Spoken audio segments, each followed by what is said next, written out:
পৃথিবীর কোন রাষ্ট্রপ্রধান আছে বলেন, পৃথিবীর কোন শাসক আছে এই কথা বলেন যে আমাকে তোমরা ন্যায়ের উপর দেখবা, অনুসরণ করবা, অন্যায় ও সত্যের উপর দেখবা, আমাকে টেনে হেসড়ে গদি থেকে সরিয়ে দিবা? কেবলমাত্র তাদের পক্ষে সম্ভব যারা ছিলেন জমিনের শ্রেষ্ঠ সোনার মানুষ।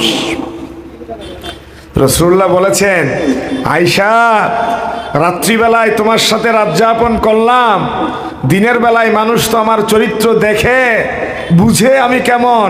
আমি তোমার সাথে রাত যাপন করতে গিয়ে, খেতে গিয়ে আমার যেই চরিত্র তুমি দেখতে পাও, মানুষের মাঝে রাতের চরিত্রের কথা তুমি বলে দাও। আমার নেতা, আমার নেত্রী, আমার চেয়ারম্যান, আমার মেম্বার, আমার এমপি, আমার মন্ত্রী, আমার প্রেসিডেন্ট, আমার প্রধানমন্ত্রী, দিনের চরিত্র তো যেমন তেমন, রাতের চরিত্রে যদি এই জনপদ জানে, আগামীকাল সকালে এই পথ দিয়ে হাঁটা তাদের বন্ধ হয়ে যাবে, ঠিক কিনা? এই পথ দিয়ে হাঁটা নিরাপদ হয়ে যাবে। বিধবা ভাতা খায়, কাবিকা খায়, টিউবওয়েল খায়, টিয়ার খায়, গম খায়, চাল খায়, ব্যাগ খায়, দেশ খায়। আমার দেশের মানুষের গরিবের পেটে লাথি মেরে বেগম পাড়ায় বাড়ি নির্মাণ করে, ঠিক কিনা বলে?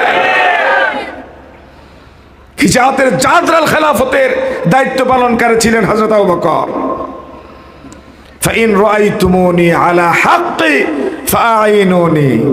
কোরআন সামনে মানবা আমাকে, কোরআন পেছনে লাথি মেরে গদি থেকে নামিয়ে দিবে আমারে। শুধু কি তাই? এই সাইয়েদুনা আবু বকর, সাহাবায়ে কেরামরা মজলুম এই মানুষটার খলিফার চেয়ারে বসিয়ে দিলেন। এখন ওমর তো বেঁকে বসলেন। হযরত ওমর তিনি বললেন, আমার নবী ইন্তেকাল করেছে না, আমার নবী ইন্তেকাল করেছে, এই কথা যে বলবে গর্দান দ্বিখণ্ডিত করে দেওয়া হবে।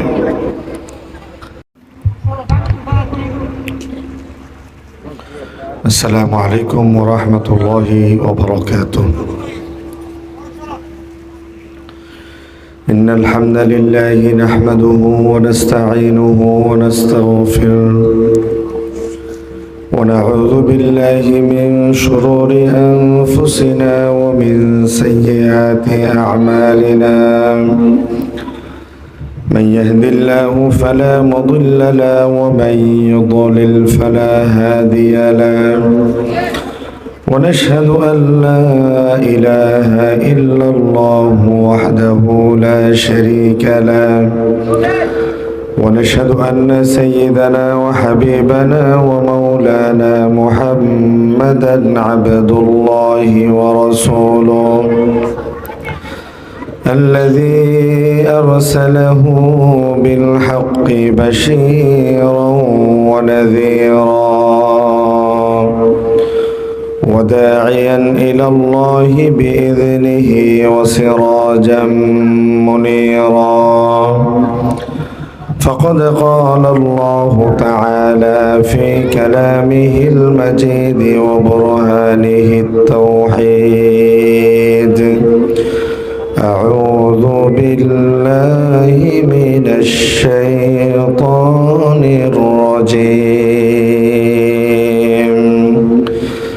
بسم الله الرحمن الرحيم.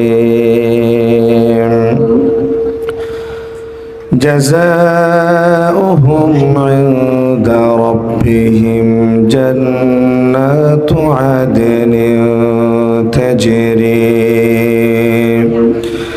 تجري من تحتها الأنهار خالدين فيها أبدا. رضي الله عنهم ورضوا عنه ذلك لمن خشي ربه. صدق الله العظيم وصدق رسوله النبي الحبيب الكريم. ونحن على ذلك من الشاهدين والشاكرين والحمد لله رب العالمين.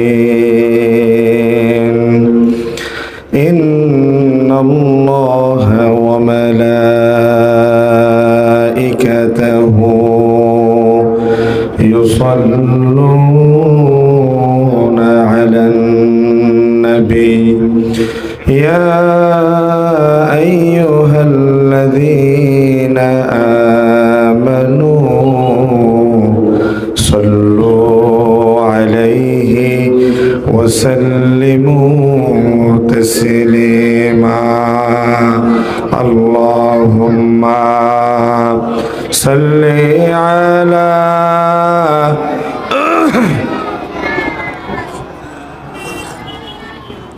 وعلى آل سيدنا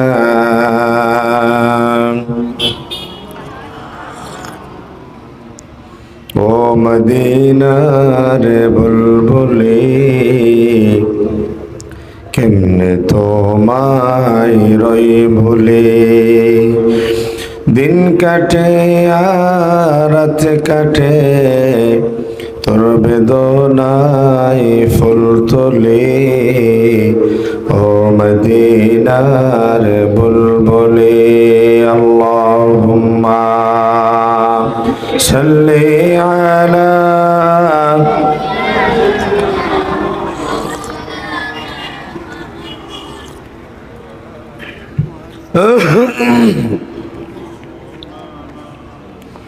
বাবুল ইসলাম চট্টগ্রামের লোহাগাড়া উপজেলার পশ্চিম পদুয়া হদ্দলিপাড়া সমাজ কল্যাণ পরিষদের উদ্যোগে আজকের এই 12তম ঐতিহাসিক তাফসীর কোরআন মাহফিলের শ্রদ্ধাভাজন বরেণ্য সভাপতি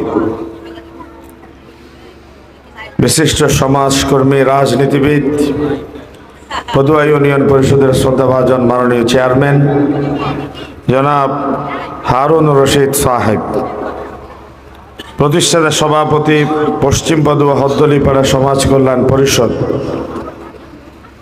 আলোচনা পেশ করেছেন প্রিয় ভাই জনাব মৌলানা জাহাঙ্গীর আলম সাহেব,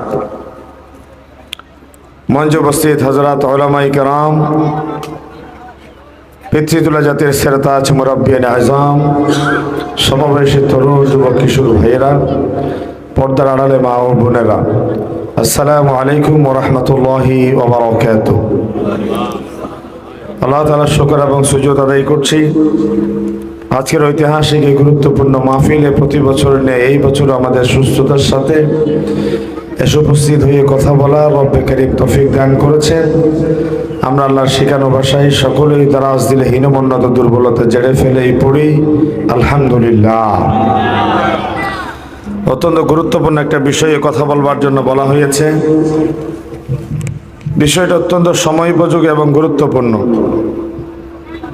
আপনারা বুঝতে পারছেন ইতিমধ্যেই, আসলে প্রতি রাতেই দূর থেকে দূরান্তরে গিয়ে প্রোগ্রাম করা, কথা বলা, এটা অত্যন্ত কষ্টের এবং শরীরের জন্য খুব ভয়ঙ্কর একটা প্রেশারের। কণ্ঠের অবস্থা খুব কঠিন, খুব নাজুক পরিস্থিতি দিয়ে আমাদের দিনকাল যাচ্ছে। যে বিষয়টা কথা বলার জন্য নির্ধারণ করে দেয়া হয়েছে অত্যন্ত চমৎকার। এটা আসলে গলা ফাটিয়ে কথা বলার মতো একটা বিষয়। তারপরেও রবের কাছে সাহায্য চাই, অসম্ভবকে সম্ভব করেন। মরা গাছে যিনি ফুল ফুটান তিনি হচ্ছেন আহকামুল হাকিমিন রব্বে কারীম আল্লাহ তাআলা।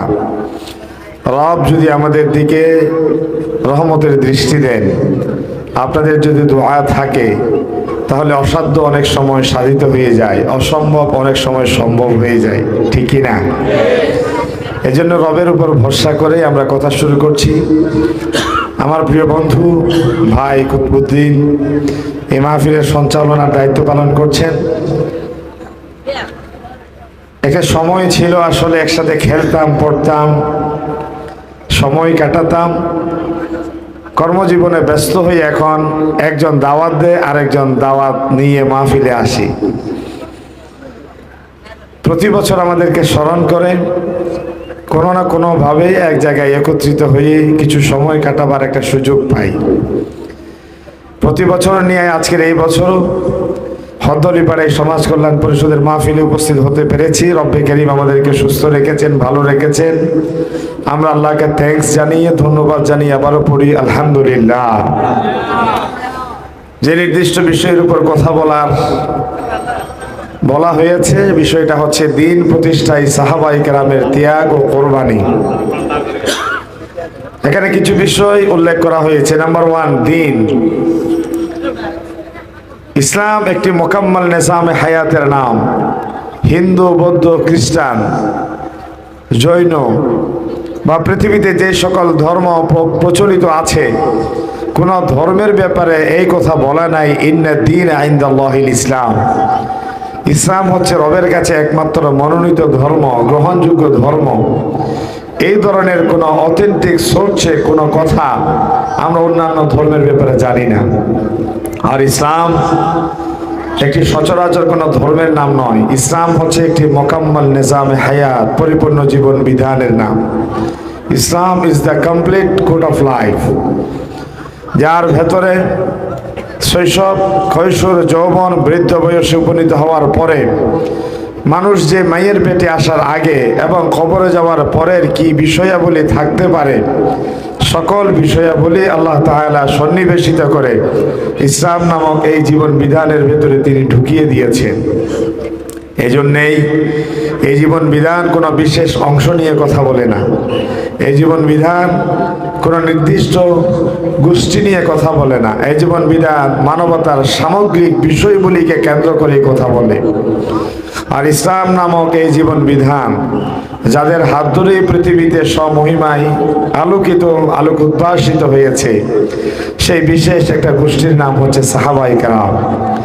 সাহাবী হচ্ছে নবী করিম সাল্লাল্লাহু আলাইহি ওয়াসাল্লামকে যারা ঈমান সহকারে দেখেছেন এবং ঈমানের উপর ইন্তেকাল করেছেন, তাদেরকে বলা হয় সাহাবী।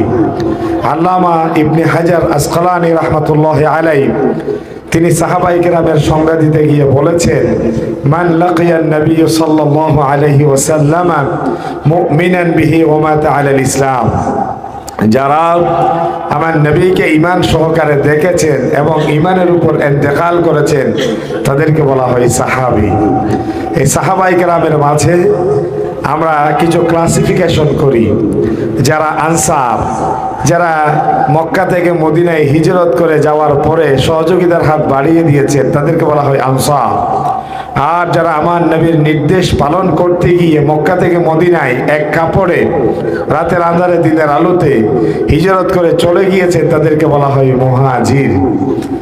আনসার এবং মুহাজির এই দুই প্রকার সাহাবায়ে কেরামদের মাঝে বৈশিষ্ট্য কিছু সাহাবী ছিলেন, মর্যাদাগত বিবেচনায় তাদের মাঝে একটা তারতম্য ছিল, কিন্তু দ্বীনের ব্যাপারে ত্যাগ, ডেডিকেশন, স্যাক্রিফাইস, নাজরানা পেশ করতে কারো কোনো কমতি ছিল না।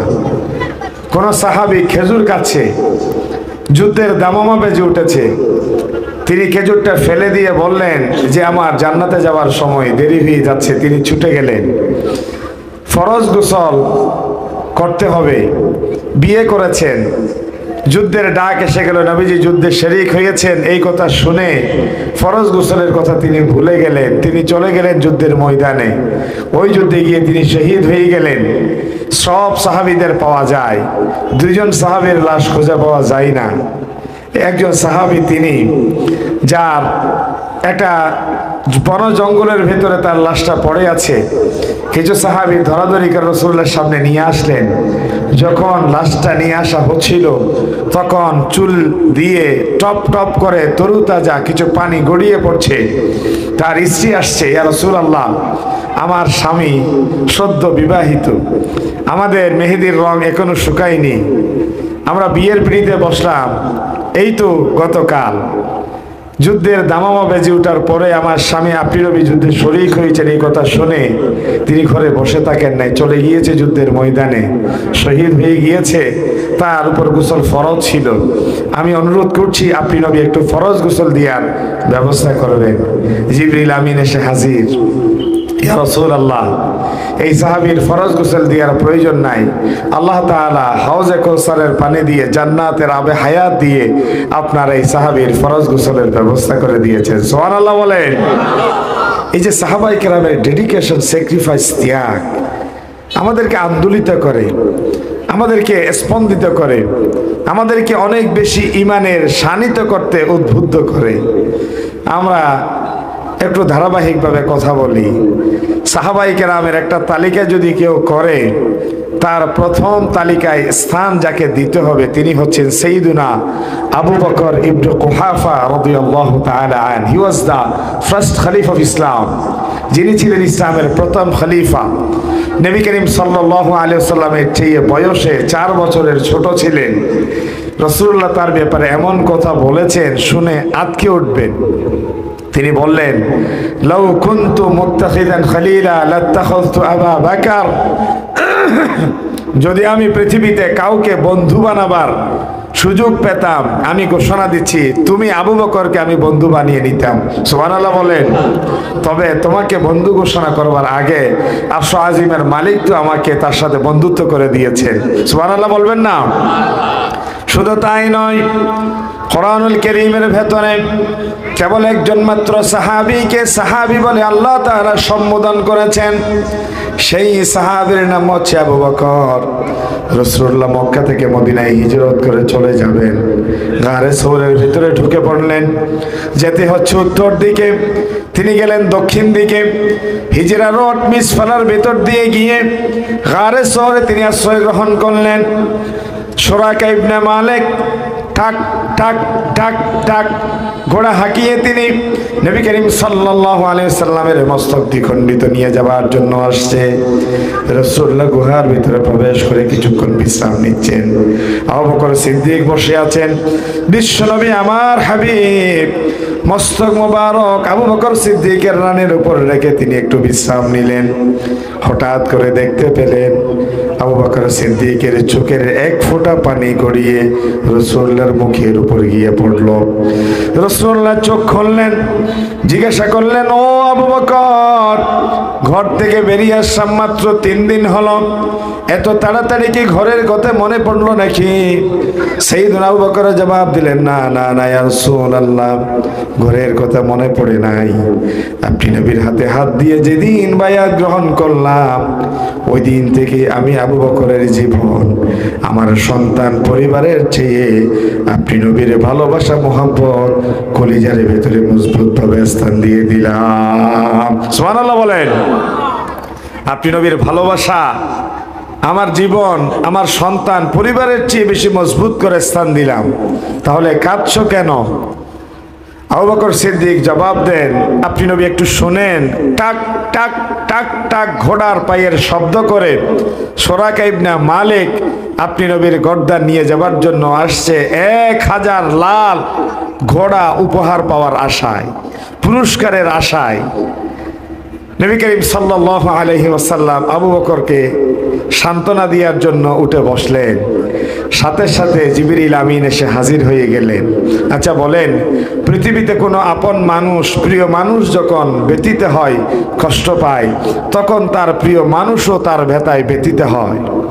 দুনিয়ার জমিনে আবু বকর এবং রাসূলুল্লাহ বসে কথা বলছেন।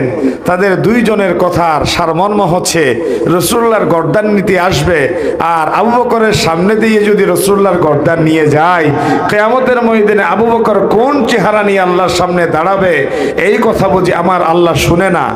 কি বলেন, আমার আল্লাহ কি শুনেন? অবশ্যই শুনেন। জিবরিল আমিন এসে হাজির। কোরআনুল কারীমের আয়াত তিনি তেলাওয়াত করলেন।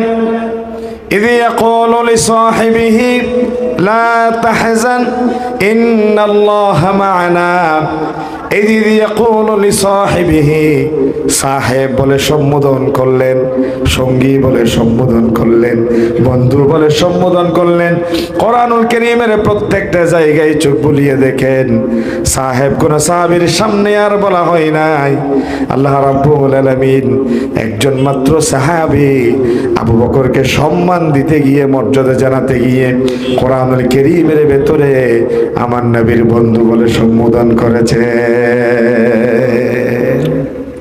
এবং বললেন, লা তাহজান ইন্নাল্লাহা মা'ানা, ভয় নাই, চিন্তা নাই, পেরেশানির কোনো কারণ নাই। এই গুহার ভেতরে তোমরা দুইজন নয়, তোমাদের দুইজনের সাথে তৃতীয় জন আছেন, একজন। আওয়াজ দিয়ে বলেন, তিনি কে? আল্লাহ তো সাথে আছেন। ভয় কিসের, শঙ্কা কিসের, পেরেশানি কিসের? এই আবু বকর ইবনে কুহাফা রাদিয়াল্লাহু তাআলা আনহু তিনি কেমন ত্যাগ দিয়েছেন দিনের জন্য। দিনের জন্য তার কোরবানি কেমন ছিল আমার নবী পৃথিবীতে দিন নিয়ে এসেছেন কেবল একজন, রসুল্লাহর দ্বীনের সাহায্যকারী হিসেবে কেবল ছিলেন একজন, তিনি হচ্ছেন মা খদিজাতুল কুবরা রাদিয়াল্লাহু তাআলা আনহা। আর পুরুষদের ভেতরে ছিলেন একজন, তিনি হচ্ছেন আবু বকর সিদ্দিক। মেরাজ থেকে আসলেন, মেরাজ থেকে আসার পরে কেউ বিশ্বাস করে না 500 মাইল রাস্তা হিজরত করে চলে গেলেন এবং এই মক্কাতুল মুকাররমা থেকে তিনি সফর করে রাত্রিবেলায় সিদরাতুল মুনতাহায় যাওয়ার আগে বাইতুল মুকদ্দাসে গেলেন, বাইতুল মুকদ্দাসে নামাজ আদায় করলেন এবং সমস্ত আম্বিয়া আলাইহিমুসসালাম আমার নবীর ইমামতিতে নামাজ আদায়ের পরে তিনি সিদরাতুল মুনতাহার দিকে রওনা হয়ে গেলেন। আরশ, কুরসি, লৌহ কলম ভেদ করে আবার রাতের ভেতরে তিনি মক্কাতুল মুকাররমায় চলে আসলেন। এই যে রাসূলুল্লাহ ফজরের নামাজের পরে যখন বসলেন, সকলেই নতুন নতুন কথা জিজ্ঞাসা করে, আমার নবী জবাব দেন। হঠাৎ আবু জেহেল এসে প্রশ্ন করে, মুহাম্মদ প্রতিদিন তো নিত্য নতুন কথা বলো, আজকে কি কিছু বলবা? তখন রাসূলুল্লাহ বললেন, আবু জাহাল শোনো, গত রাতে এই মক্কাতুল মুকাররমা থেকে আমি বাইতুল মাকদিসে গিয়েছিলাম। আজকের মধ্যপ্রাচ্যের বিস্ফোরা ইসরায়েল মুসলমানদের প্রথম কিবলাকে অবরুদ্ধ করে রেখেছে। গত পরশুদিন ত্রাণ নেওয়ার জন্য তারা লাইনে দাঁড়ালো, আর এই সাম্রাজ্যবাদী গোষ্ঠী বম্বিং করে এট এ টাইম 81 জন ভাই বোনকে শহীদ করে দিল। ইন্না লিল্লাহি ওয়া ইন্না ইলাইহি রাজিউন।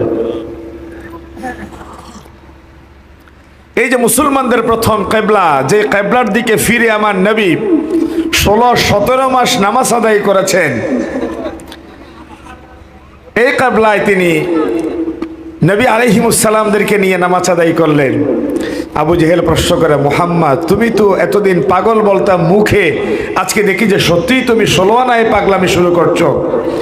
তিনি চলে গেলেন আবু বকরের কাছে। আবু বকর শুনছো তোমার বন্ধু মুহাম্মদ কি বলে? কি বলে? বলে যে তিনি নাকি গতকাল মক্কাতুল মুকাররমা থেকে সেই ফিলিস্তিনের বাইতুল মুকদ্দাসে গিয়েছেন, ওখান থেকে বোরাকে রফরফে আরশ, কুরসি, লৌহ কলম ভেদ করে তিনি আবার জমিনে রাতেই চলে এসেছেন। আবু বকর সিদ্দিক শুধু একটা কথা জিজ্ঞাসা করলেন, একটা কথা জিজ্ঞাসা করলেন, আমার বন্ধু মুহাম্মদ সাল্লাল্লাহু আলাইহি ওয়াসাল্লাম গিয়েছেন এমন কথা বলেছেন নাকি? আবু জেহেল বলে, হ্যাঁ এমন কথা তিনি বলেছেন। আর সাইয়েদুনা আবু বকর কোনো চিন্তা না করে মুহূর্তেই তিনি বলে দিলেন, বিশ্বনবী মুহাম্মদ সাল্লাল্লাহু আলাইহি ওয়াসাল্লাম যদি গিয়েছেন এই কথা বলে থাকেন, তাহলে কেউ বিশ্বাস করুক কিংবা মিথ্যা প্রতিপন্ন করুক, সর্বপ্রথম আমি আবু বকর ঘোষণা দিলাম, মুহাম্মদ কোনোদিন মিথ্যা তথ্য দিতে পারে না। আল্লাহু আকবার। মুহাম্মদ মিথ্যা কথা বলতে পারে না। এই কথা একজনে দৌড় দিয়ে এসে আমার নবীর কানে গিয়ে বলে, মুহাম্মদ তোমার কথা কেউ স্বীকার বিশ্বাস না করলো, অ্যাটলিস্ট একজনে বিশ্বাস করলো, তিনি হচ্ছেন তোমার বন্ধু আবু বকর। তখন রাসূলুল্লাহ বললেন, আজকের থেকে আবু বকরের নাম একটু বর্ধিত করে বললাম, আবু বকর as-সিদ্দিক। সুবহানাল্লাহ বলবেন না? আবু বকর as-সিদ্দিক, তিনি সত্যবাদী আবু বকর। এই যে বিপদকালীন সময়ে যারা পাশে এসে দাঁড়ায়, তারাই তো সত্যিকারের বন্ধু হয়। সুসময়ে বন্ধু বটে অনেকেই হয়, অসময়ে হাই হাই কেহ কারো নয়।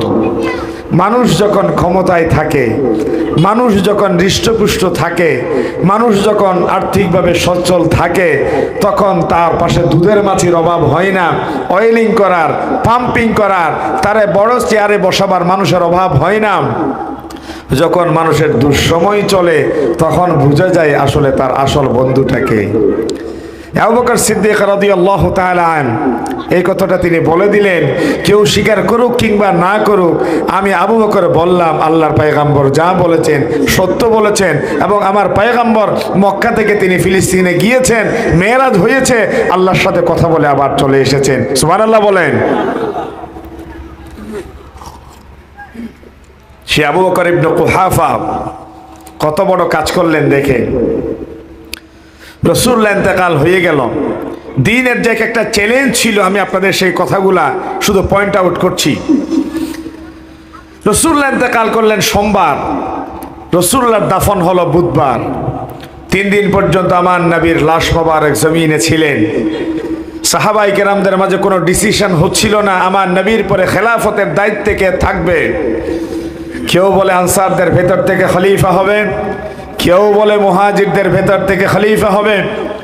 এইভাবে করে মতবিরোধ, মত পার্থক্যের ভেতরে একটা সময় সাহাবাই কেরামদের মাঝে একটা বিষয় নিয়ে ঐক্যমত্য দেখা দিল যে আমার নবী কোন সাহাবীকে কোন সময় কি কি দায়িত্ব দিয়েছেন, আমরা একটু তার ব্যাপারে ফিরিস্তি তালাশ করি।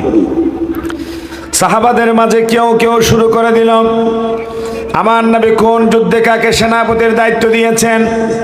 কেউ কেউ তালাশ করা শুরু করল। আমার নবী তিনি উপস্থিত ছিলেন এমত অবস্থায় পেছনে নামাজ আদায় করলেন। নবীজির ইমামতিতে কে কত ওয়াক্ত নামাজ আদায় করেছেন, আমার নবীর সাহাবী কে কতটা হাদিস বর্ণনা করেছেন, এক একটা দিক এবং বিভাগ নিয়ে সাহাবায়ে কেরামরা গবেষণা শুরু করলো। এইভাবে চিন্তা করতে করতে 3 দিন পরে দেখা গেল আল্লাহর পয়গম্বর যেই নামাজে দাঁড়িয়ে নামাজের ইমামতি করেন, রাসূলুল্লাহর জীবদ্দশায় তো কেউ নামাজের ইমামতি করার সাহস পায় না, সুযোগ পায় না। একজন মাত্র মানুষকে আল্লাহর পয়গম্বর 1 ওয়াক্ত নয়, 2 ওয়াক্ত নয়, একে একে 17 ওয়াক্ত নামাজের ইমামতি করার সুযোগ দিয়েছিলেন। তিনি হচ্ছেন সাইয়্যিদুনা আবু বকর। আল্লাহু আকবার। কয় ওয়াক্ত?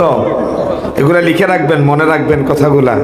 17 ওয়াক্ত নামাজের ইমামতি করার সুযোগ পেলেন সাইয়্যিদুনা আবু বকর। পাশে ছিলেন, পেছনে ছিলেন আমার নবী মুহাম্মদ সাল্লাল্লাহু আলাইহি ওয়াসাল্লাম। এই যে সাহাবায়ে কেরামরা এক একটা দিক নিয়ে, বিভাগ নিয়ে স্ক্রুটনি করলেন, গবেষণা করলেন, চিন্তা করলেন, করতে করতে ভাবলেন বুধবারে যে আমার নবী যেই জায়গায় নবুয়তের দায়িত্ব নিয়ে ইমামতি করেছেন ওই জায়গা থেকে সরে তিনি যখন আর কাউকে দায়িত্ব দিলেন 17 ওয়াক্ত নামাজের, নিঃসন্দেহে এর মাধ্যমে বোঝা যায় রাসূলুল্লাহর ইন্তেকালের পরে এই মসজিদের মেহরাবে দাঁড়াবার কে দায়িত্ব পালন করবে, ওইদিকেই তিনি এই ইমামতিতে তিনি ইঙ্গিত করে দিয়েছেন। সুবহানাল্লাহ বলেন। খলিফা ডিসিশন হয়ে গেল, আবু বকর খলিফার চেয়ারে বসে গেলেন। তিনি খেলাফতের দায়িত্ব অধিষ্ঠিত হবার পরে ছোট্ট একটা বক্তব্য দিলেন, পৃথিবীর ইতিহাসে বিরল বক্তব্য, পৃথিবীর ইতিহাসে তাক লাগানো বিস্ময়কর বক্তব্য। তিনি আল্লাহর প্রশংসা করলেন, আমার নবীর উপর দরুদ শরীফ পাঠ করলেন। তারপরে তিনি বলা শুরু করলেন, ইন্নী কদ বুল্লিতু আলাইকুম, আপনারা সকলেই মিলে জোর করে আমাকে আজকে খেলাফতের চেয়ারে খলিফা হিসেবে বসিয়ে দিয়েছেন। লাস্তু বিখাইরিকুম, আমি আবু বকর বলছি আমি তোমাদের ভেতরে তোমাদের কারো চেয়ে আমি শ্রেষ্ঠ নই। তিনি কি বললেন? আমি তোমরা যারা সামনে বসে আছো তোমাদের কারো চেয়ে আমার মর্যাদা বেশি নয়, আমি শ্রেষ্ঠ নয়। আমরা বলি হদ্দলি পাড়া থেকে, নিঃসন্দেহে আমার নবীর পরে সর্বাধিক মর্যাদার অধিকারী আবু বকর। বলেন না, আমার নবীর পরে সর্বাধিক মর্যাদার অধিকারী কে? আবু বকর। শ্রেষ্ঠ মর্যাদাবান সেই ব্যক্তি বলছেন, ইন্নী কদ বুল্লিতু আলাইকুম, আমি তোমাদের মাঝে আজকে খলিফা হলাম। লাস্তু বিখাইরিকুম, তবে তোমাদের মাঝে আমি শ্রেষ্ঠ মানুষ নই। আমরা বলি অবশ্যই আপনি সেরা মানুষ। কি বললেন? সেই কথাটাই আজকে আমার আলোচনার পয়েন্ট। তিনি বললেন, ফাইন রাআইতুমুনি আলা হাক্কি ফাআইনুনি ওয়া ইন রাআইতুমুনি আলা বাতিলিন ফাসাদ্দিদুনি। এটা যদি বুঝতেন, প্রকম্পিত হয়ে উঠত আজকে এই পাড়া। কি চমৎকার বক্তব্য দিলেন। فإن رأيتموني على حق فأعينوني وإن رأيتموني على باطل فسددوني। ও রাসূলুল্লাহর সাহাবারা শুনে রাখো, জেনে রাখো, আমাকে যদি তোমরা কোরআন এবং সুন্নাহর ভিত্তিতে সমাজ, কোরআন এবং সুন্নাহর ভিত্তিতে রাষ্ট্র পরিচালনা করতে দেখো, তাহলে তোমাদের সকলের উপরে দায়িত্ব কর্তব্য হয়ে যাবে আবু বকরের খেলাফতের পেছনে সহযোগিতা করার।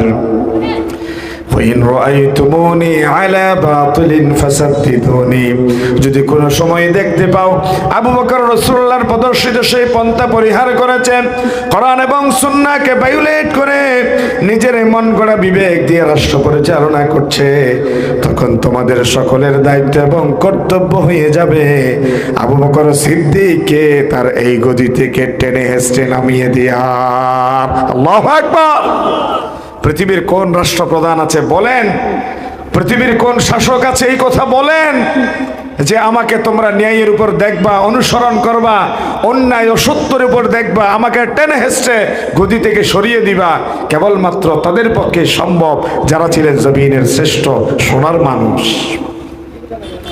রাসূলুল্লাহ বলেছেন, আয়েশা, রাত্রিবেলায় তোমার সাথে রাত যাপন করলাম, দিনের বেলায় মানুষ তো আমার চরিত্র দেখে বুঝে আমি কেমন, আমি তোমার সাথে রাত যাপন করতে গিয়ে, খেতে গিয়ে আমার যেই চরিত্র তুমি দেখতে পাও, মানুষের মাঝে রাতের চরিত্রের কথা তুমি বলে দাও। আমার নেতা, আমার নেত্রী, আমার চেয়ারম্যান, আমার মেম্বার, আমার এমপি, আমার মন্ত্রী, আমার প্রেসিডেন্ট, আমার প্রধানমন্ত্রী, দিনের চরিত্র তো যেমন তেমন, রাতের চরিত্রে যদি এই জনপদ জানে, আগামীকাল সকালে এই পথ দিয়ে হাঁটা তাদের বন্ধ হয়ে যাবে, ঠিক কিনা? এই পথ দিয়ে হাঁটা নিরাপদ হয়ে যাবে। বিধবা ভাতা খায়, কাবিকা খায়, টিউবওয়েল খায়, টিয়ার খায়, গম খায়, চাল খায়, ব্যাগ খায়, দেশ খায়। আমার দেশের মানুষের গরিবের পেটে লাথি মেরে বেগম পাড়ায় বাড়ি নির্মাণ করে, ঠিক কিনা বলে?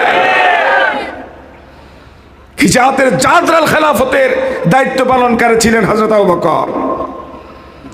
ফাইন রাআইতুমুনি আলা হাক্কি ফাআইনুনি, কোরআন সামনে মানবা আমাকে, কোরআন পেছনে লাথি মেরে গদি থেকে নামিয়ে দিবে আমারে। শুধু কি তাই, এই সাইয়েদুনা আবু বকর সাহাবায়ে কেরামরা মজলুম এই মানুষটার খলিফার চেয়ারে বসিয়ে দিলেন। এখন ওমর তো বেঁকে বসলেন। হযরত ওমর তিনি বললেন, আমার নবী ইন্তেকাল করেছে না, আমার নবী ইন্তেকাল করেছে, এই কথা যে বলবে গর্দান দ্বিখণ্ডিত করে দেওয়া হবে। হযরত ওমরের সামনে রাসূলের ইন্তেকালের খবর দেওয়া যায় না। 3 দিন হয়ে গেল, কোন সাহাবী কাছে আসতে সাহস পায় না, কথা বলার সুযোগ পায় না। সাইয়েদুনা আবু বকরের সামনে এসে দাঁড়ালেন, কোরআনুল কারীমের সূরা আলে ইমরানের একটা আয়াত তেলাওয়াত করলেন, ওয়ামা মুহাম্মাদুন ইল্লা রাসূল قد خلت من قبله الرسل। মুহাম্মদ সাল্লাল্লাহু আলাইহি ওয়াসাল্লাম তিনি রাসূল ছিলেন, তার পূর্বে আরো অনেক নবী এবং রাসূল অতিবাহিত হয়ে গিয়েছেন।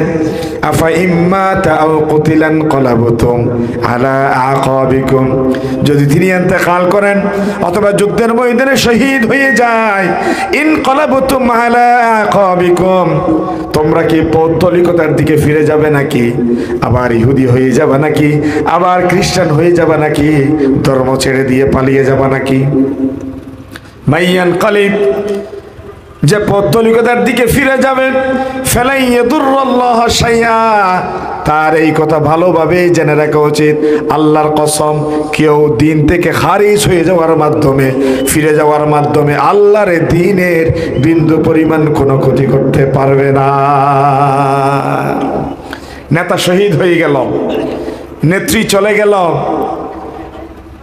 নেতার উপর নেতা জেলখানার অন্ধকার প্রকোষ্ঠে নিমজ্জিত হয়ে গেল। কেউ যদি মনে করে আমার নেতৃত্ব শূন্যতার এই সুযোগে আমার আন্দোলন, আমার সংগ্রাম, আমার দল, আমার এই ত্যাগ আমার দেশের জন্য, আমার দ্বীনের জন্য, আমার দলের জন্য অপূরণীয় ক্ষতি হয়ে যাবে, আমাকে ছাড়া আমার দল চলতে পারে না, এই কথা যেই নেতা, যেই নেত্রী চিন্তা করে, তিনি কোনোদিন ইসলামী আন্দোলনের নেতাকর্মী হওয়ার যোগ্যতা রাখে না, ঠিক কিনা বলে? রাসূলুল্লাহর সেই ইন্তেকালের প্রশিক্ষণ দিয়ে গেলেন আবু বকর। মান কানা ইয়াবুদু মুহাম্মাদান ফাইন্না মুহাম্মাদান ক্বাদ মাত। ও সাহাবারা, জেনে রাখো, তোমরা যারা এতদিন মুহাম্মদ রাসূলুল্লাহর গোলামি করেছো, মুহাম্মদ রাসূলুল্লাহ আজকে ইন্তেকাল করেছেন। ওয়া মান কানা ইয়াবুদুল্লাহ, তোমরা যারা আল্লাহর গোলামি করেছো, ফাইন্নাল্লাহা হাইয়্যুল লা ইয়ামুত। তোমাদের জেনে রাখা উচিত আমার আল্লাহ চিরঞ্জীব, চিরস্থায়ী। আমার আল্লাহর মৃত্যু হতে পারে না। আল্লাহু আকবার। হযরত ওমর চেতনা ফিরে পেলেন। তিনি আবু বকরের দিকে দেখে বলে, আবু বকর, কোরআনুল কারীমের ভেতরে এই ধরনের যে একটা আয়াত আছে আমি বিলকুল ভুলে গিয়েছিলাম। উম্মতের কঠিন সিচুয়েশনে তিনি হ্যান্ডেলিং করেছেন, হাত ধরেছেন, মজবুতভাবে পরিস্থিতি ট্যাকেল করেছেন। তিনি রাসূলুল্লাহর ইন্তেকালের পরে পারস্যের বিরুদ্ধে যুদ্ধের একটা কাফেলা পাঠাচ্ছেন। এই সিদ্ধান্ত দিয়ে আমার নবী ইন্তেকাল করলেন। পারস্যের বিরুদ্ধে যাদেরকে তিনি যুদ্ধের জন্য মনোনীত করলেন তাদের সেনাপতি হিসেবে নাম ঘোষণা করেছিলেন রাসূলুল্লাহর পালক পুত্র হযরত যায়েদের ছেলে ওসামা ইবনে যায়েদের নাম। ওসামা ইবনে যায়েদের বয়স ছিল শুধু 17 বছর।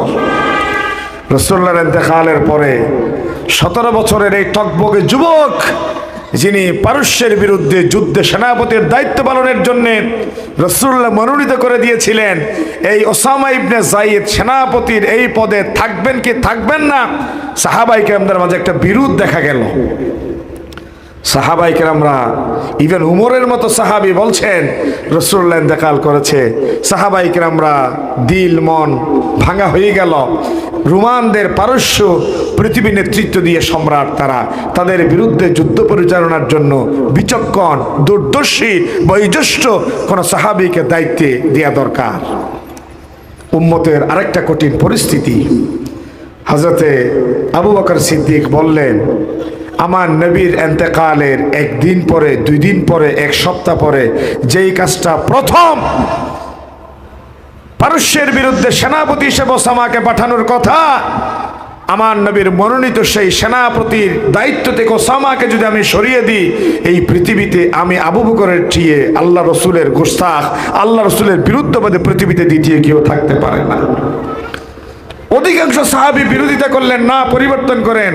আবু বকর বললেন, না, আমার নবী জীবদ্দশায় কি 17 বছরের দায়িত্ব দিলেন না 50 বছরের যারা দায়িত্ব দিলেন সেটা আমার পয়গম্বর ভালো বুঝেছেন। এই জন্য আমার নবীর দায়িত্ব অর্পণ করা ওসামা ইবনে যায়েদকে আমি তার সেনাপতির দায়িত্ব থেকে সরাতে পারি।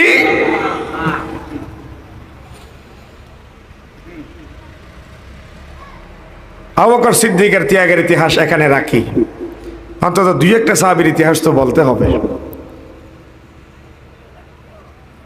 উহুদ যুদ্ধ, বদর যুদ্ধের ত্যাগের ইতিহাস তো আপনারা জানেন, মুআজ এবং মুআউযের ইতিহাস।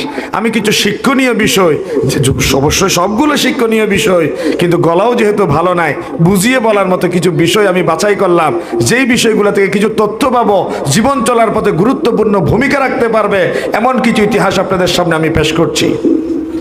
রাসূলুল্লাহর আরেকজন সাহাবী যার নাম হচ্ছে তালহা ইবনু উবাইদিল্লাহ। কি নাম? কথা বলেন বাবা। তালহা ইবনু, রাসূলুল্লাহ সাহাবায়ে কেরামের নাম স্মরণ করলো সওয়াব আছে। উহুদ যুদ্ধে সাহাবায়ে কেরামের সংখ্যা ছিল 1000। একটু কথা বলবেন, কত? 1000। কাফেরদের সংখ্যা ছিল 3000।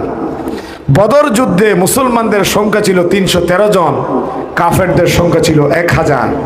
313 জন সাহাবী 1000 জনের মোকাবেলায় তাদেরকে দাঁত দিয়ে চিবিয়ে কামড়ে খেয়ে ফেলার মতো কঠিন পরিস্থিতি করে পৃথিবীর ইতিহাসে প্রথম সম্মুখ যুদ্ধে মুসলমানদের মাথায় বিজয়ের মুকুট চলে আসে। সুবহানাল্লাহ বলেন। রাসূলুল্লাহর কিছু সাহাবী এসে বলছে, ইয়া রাসূলুল্লাহ, যুদ্ধে যেতে চায়। কেমনে যুদ্ধে যাবে? ছোট ছেলে। ইয়া রাসূলুল্লাহ, জগতের শ্রেষ্ঠ সোনার মানুষটা যুদ্ধে যাবে, আমরা বসে থাকবো? তা হতে পারে না। 2 জন ছোট ছেলে এসে বলে, ইয়া রাসূলুল্লাহ, যুদ্ধে যেতে চাই।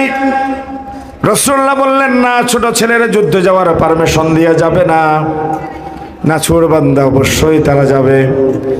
এমত অবস্থায় 2 জন সাহাবী, ছোট ছোট বাচ্চা মুআজ এবং মুআউযিস, রাসূলুল্লাহর সামনে অবশ্যই তারা যখন বাইনা ধরে যাবে, রাসূলুল্লাহ তাদেরকে বললেন, তোমরা একটু কুস্তি খেলো, শক্তি পরীক্ষা দাও।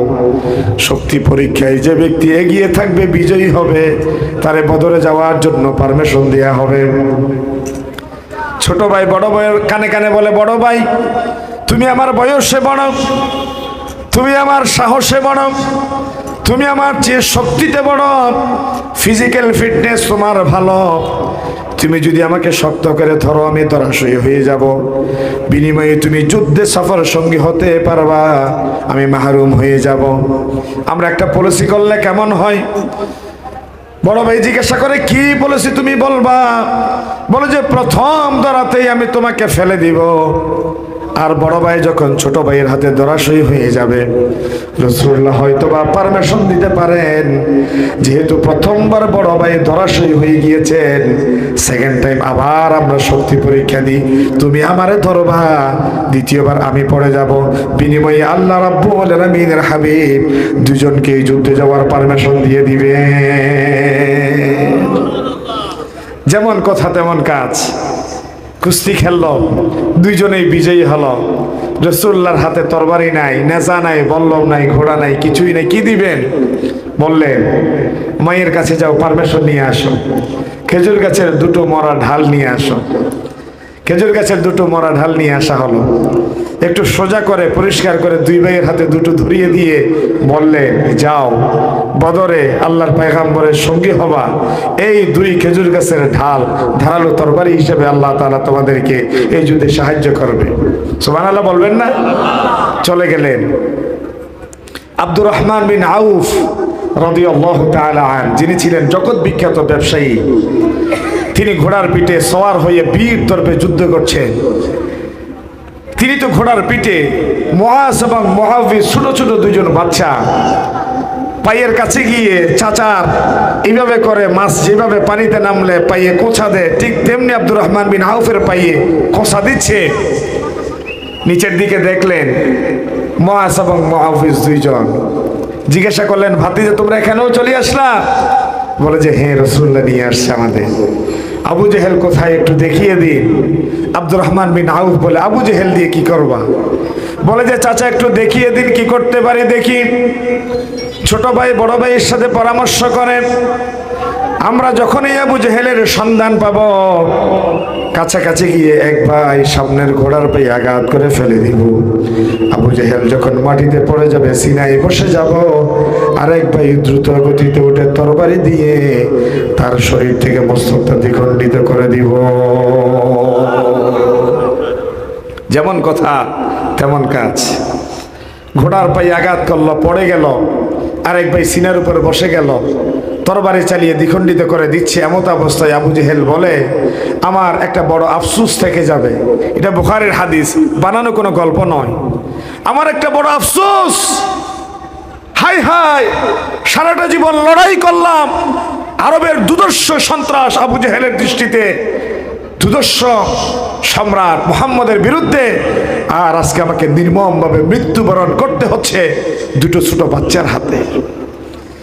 এতই যেহেতু তোমাদের শখ আমাকে কতল করার, আমার ঘাটটা একটু কাটো, লম্বা করে, যেন করে পৃথিবীর মানুষ আমার ঘাট দেখে বুঝতে পারে আমি আবু জেহেল কত বড় নেতা ছিলাম। এই যে গাদ্দার যারা, দিন বিরোধী যারা, মৃত্যুর সময়ও তাদের অহংকার কমে না, তাদের দম্ভ তাদেরকে ছেড়ে যায় না। গর্তে পুঁতে দেওয়ার পরে নবী করিম সাল্লাল্লাহু আলাইহি ওয়াসাল্লাম সাহাবীদের ডেকে বললেন, বদরে যাওয়ার সময় তোমাদের মনে আছে দোয়া করেছিলাম, বুখারীর হাদিস, আল্লাহুম্মা আনশুদুকা আহদাকা ওয়া ওয়াদাক, আল্লাহুম্মা ইন শি'তা লাম তুবাত। ও আল্লাহ, তুমি যদি চাও আগামীকাল সকালে কিছু গরিব গুরবা সাহাবা তোমার পায়ে সিজদা দিক, তাহলে আজকে তুমি বিজয় দাও। যদি তুমি না চাও এই জমিনে তোমার বান্দারা নিপাত হয়ে যাক, শেষ হয়ে যাক, আগামীকাল ফজরের নামাজে তোমার কুদরতি পায়ে সিজদা দেওয়ার মতো কেউ না থাক, তাহলে আজকে তুমি শেষ করে দাও। ফাআখাযা আবু বকর বিয়াদিহি, সাইয়্যিদুনা আবু বকর সিদ্দিক এসে দ্রুত গতিতে আমার নবীর হাতটা ধরলেন। ওয়াকাল হাসবুক, আস্তে করে হাতটা নামিয়ে বললেন, ইয়া রাসূলুল্লাহ যথেষ্ট হয়ে গেছে, সাইয়ুহজামুল জামউ ওয়া ইউওয়াল্লুনা দুবুর। আমি এখান থেকেই দেখতে পাচ্ছি বদরের ময়দানে আপনি নবীর আঘাতে কাফেররা পিঠ দেখিয়ে পলায়ন করতে। আল্লাহু আকবার! কেমন ঈমান! বদরে বিজয়, উহুদে মুসলমানদের সংখ্যা 1000, কাফেরদের সংখ্যা 3000। সাহাবাইদের মাঝে কেউ কেউ বলছে 313 জন যেভাবে কচুকাটা করেছি 1000 জনকে, এবারে যেহেতু আমরা 3000 জনকে মুষ্টির ভেতর চিপে ফেলতে দেরি লাগবে না। প্রথমে বিজয় মুসলমানদের কোটায় আসলো। মুজাহিদ সাহাবারা মাথার শিরস্ত্রাণ খুলে ফেলে রেখে দিল, যুদ্ধের বর্মা খুলে ফেলল, অস্ত্র জমিনে সমর্পণ করল। যে যার মতো গনিমতের মাল কুড়াচ্ছে। আল্লাহর পয়গম্বর 50 জনের ছোট্ট একটা কাফেলা হযরত আব্দুল্লাহ ইবনে জুবাইরের নেতৃত্বে একটা গিরিপথে দাঁড়া করিয়ে রেখেছিলেন। তাদেরকে দেওয়ার সময় বলেছিলেন, উহুদের ময়দানে আমরা যদি বিজয়ী হয়ে আনন্দ উদযাপন করি, তোমরা এখানে বিজয়ী আসবে না। আর আমরা যদি পরাজিত হয়ে যাই, চিল এবং কাক যদি আমাদের গোশত টেনে টেনে ছিঁড়ে ছিঁড়ে খাই, তারপরেও ময়দানে ঝাঁপিয়ে পড়বা না, তোমরা দাঁড়িয়ে থাকবা। কিন্তু হাই হাই কি হয়ে গেল! প্রথম দিকে যখন রাসূলুল্লাহর সাহাবারা কাফেরদেরকে পরাজিত করে বিজয় ছিনিয়ে আনতে পারল, গনিমতের মাল কুড়াচ্ছে, 50 জন বাহিনীর 39 জন ওই জায়গা ছেড়ে দিয়ে মাঠে নেমে পড়ে। তারা ধারণা করলো গনিমতের মাল বুঝি যে যেইটুকু পাচ্ছে সেটা তার দখলে থাকবে, অথচ গনিমতের মাল যেই পরিমাণ পাবে তার দখলে থাকবে না। সাহাবায়ে কেরামরা মনে করলেন বুঝি যে যেই পরিমাণ পাবে সে তা নিয়ে যাবে। নেমে আসলেন দূর থেকে হযরতে খালিদ ইবনুল ওয়ালিদ দেখলেন 50 জনের গিরিপথের সেই পথ খোলা হয়ে গেছে। মুসলমানরা শিরস্ত্রাণ খুলে রেখে দিল, যুদ্ধে মাঠে পড়ে আছে, যুদ্ধের বর্ম খুলে ফেলেছে। এমত অবস্থায় পেছন দিক থেকে শক্ত একটা ঝাঁকি দিল, আক্রমণ করে বসলো। 50 জনের সেই বাহিনীর পথ খোলা পেয়ে তারা ময়দানে ঝাঁপিয়ে পড়ে শক্ত একটা মেসাকার করল, শক্ত একটা আঘাত করল। সেই আঘাতের ভেতর দিয়ে বিশ্বনবী মুহাম্মদ রাসূলুল্লাহ দান শহীদ হয়ে গেল। মাথার হেলমেটের লোহার টুকরা আল্লাহর পয়গম্বরের মাথা মোবারক ভেদ করে মাথার ভেতরে ঢুকে গেল, রক্তকরণ হচ্ছে। সাহাবায়ে কেরামরা দিক বিদিক ছুটাছুটি করছে, কারো তেমন কোনো প্রস্তুতি নাই। আল্লাহর পয়গম্বরকে একজন সাহাবী বুকের সাথে আলিঙ্গন করে ধরলেন। ওই সাহাবীর নাম হচ্ছে তালহা ইবনে উবাইদিল্লাহ। তালহা আল্লাহর পয়গম্বরকে বুকের সাথে ঘিরে ধরলেন। তালহার পাশে দাঁড়িয়ে সহযোগিতা করছেন, তার নাম সাইয়্যিদুনা আবু দুজানা রাদিয়াল্লাহু তাআলা। একজন তীর মারে, 2 জনে মারে, 3 জনে মারে, 4 জনে মারে। তীর পিঠে বিদ্ধ হতে হতে এমন হলো 82টা থেকে 95টা পর্যন্ত পিঠে এসে বিদ্ধ হয়ে গেল। একটা পর্যায়ে তালহা ইবনে উবাইদিল্লাহ আর সহ্য করতে পারছেন না। কতক্ষণ সহ্য করা যায় তীরের আঘাত? কতক্ষণ ধৈর্য ধরা যায়? রাসূলুল্লাহ সিনার ভেতরে এইভাবে রক্ষিত আছে। একটা পর্যায়ে সহ্য করতে না পেরে তিনি অঝোর দ্বারায় কেঁদে দিয়ে বলছে, হে তালহা, হে তালহা, আজকে তোমার শরীরের গোশত, তোমার শরীরের রক্ত রাসূলুল্লাহর জন্য কোরবান করে দিলাম, ওয়াকফ করে দিলাম। খবরদার তোর হাতের বাঁধন আজকে হালকা করবি না, মুখ দিয়ে উফ শব্দ বলবি না। কারণ হাতের বাঁধন যদি হালকা হয়, মুখ দিয়ে উফ শব্দ যদি উচ্চারিত হয়, আমার নবী অরক্ষিত হয়ে যাবে। রাসূল যদি অরক্ষিত হয়ে যায়, আমি তালহা কিয়ামতের ময়দানে আল্লাহর সামনে দাঁড়িয়ে কথা বলার সুযোগ পাবো না। আল্লাহু আকবার। পিঠের আঘাতে বিদ্ধ হতে হতে তীরের আঘাতে প্রায় মৃত। হযরত আলী পাগলের নিয়ে চারিদিকে রাসূলুল্লাহকে খুঁজছেন, খোঁজাখুঁজি করছেন, কোথাও পাচ্ছেন না, কোথাও পাচ্ছেন না। হঠাৎ দেখতে পেলেন দূরে একটা জায়গায় কিছু মানুষ জটলা পাকি আছে, 10, 12, 15 জন মানুষ।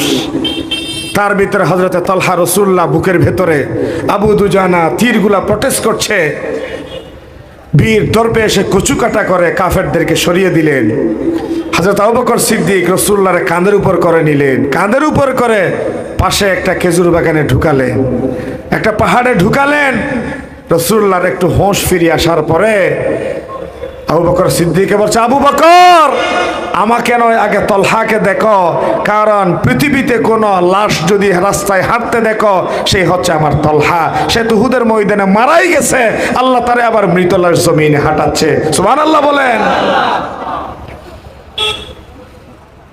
রাসূলুল্লাহর একজন সাহাবী আসলেন, তার নাম আবু উবাইদা ইবনুল জাররাহ।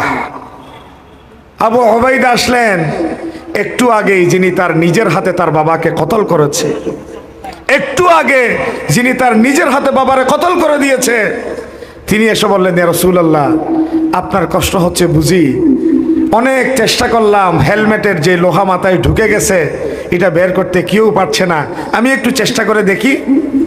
রাসূলুল্লাহ বললেন, দেখো। তিনি তার দাঁত দিয়ে চিবিয়ে শক্ত করে লোহার হেলমেটের লোহা বের করার চেষ্টা করতে গিয়ে কাঁচা দাঁত ভেঙে জমিনে টাচ করে পড়ে গেল। দাঁত ভেঙে ধর করে রক্ত আসলো, হেলমেটের ভাঙা অংশ বের হয়ে গেল। কিছুদিন পরে সাইয়েদনা আবু বকর সিদ্দিক এই আবু উবাইদা ইবনুল জাররাহকে সামনে পাওয়ার পরে বলছে, হে রাসূলুল্লাহর জন্য উত্তম দাঁত ভাঙ্গা সাহাবা। তিনি অঝোর দ্বারাই কেঁদে দিলেন। আবু বকর সিদ্দিক জিজ্ঞাসা করলেন, কাঁদছেন কোনো ব্যাপার কি? আমি কি খারাপ কিছু বললাম? বলে যে না, আপনি খারাপ কিছু বলেন নাই, তবে আমার মনে একটা ব্যথা তৈরি হয়েছে। উহুদের ময়দানে অসংখ্য সাহাবী শহীদ হয়েছে, আমি আমার দাঁত দিয়ে আপনার পয়গম্বরের মাথার হেলমেটের লোহার টুকরো বের করতে গিয়ে কাঁচা দাঁত ভেঙে ফেললাম। আপনি আমাকে বললেন, হে রাসূলুল্লাহর জন্য উত্তম দাঁত ভাঙ্গা সাহাবা।